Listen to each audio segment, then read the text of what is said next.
Dans l'État de l'Utah, aux États-Unis, se trouve un organisme vivant qui intrigue les scientifiques depuis des décennies. À première vue, on pense voir une simple forêt de trembles. Pourtant, tous ces arbres appartiennent en réalité à un seul et même individu. Son nom, Pando, un nom simple qui signifie « je m'étends ». Aujourd'hui, nous allons comprendre ce qu'il est, comment il fonctionne et pourquoi il est menacé.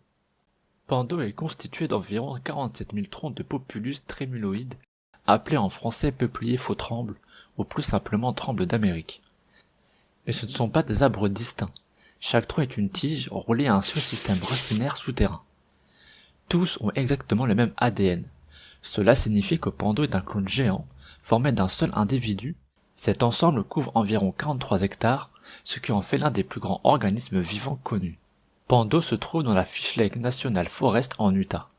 La région est montagneuse, avec un climat où les hivers sont froids et les étés secs.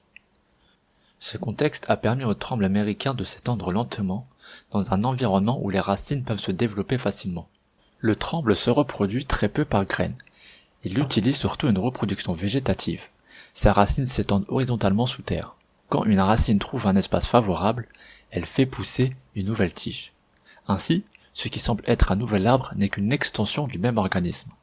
Les tiges vivent environ 100 à 150 ans. Mais le système racinaire, lui, peut survivre des milliers d'années. On estime que Pando pourrait avoir au moins 8000 ans, peut-être bien plus. Dans cet écosystème, le feu joue normalement un rôle important. Les incendies naturels éliminent les tiges anciennes ou malades, ouvrent le sol et stimulent la croissance de nouvelles pousses issues des racines. Mais depuis près d'un siècle, les feux de forêt sont largement supprimés dans la zone.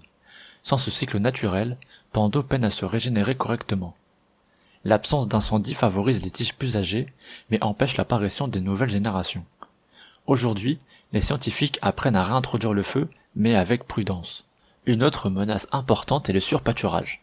Les cerfs, les wapitis et parfois le bétail consomment les jeunes pousses de tremble dès qu'elles apparaissent.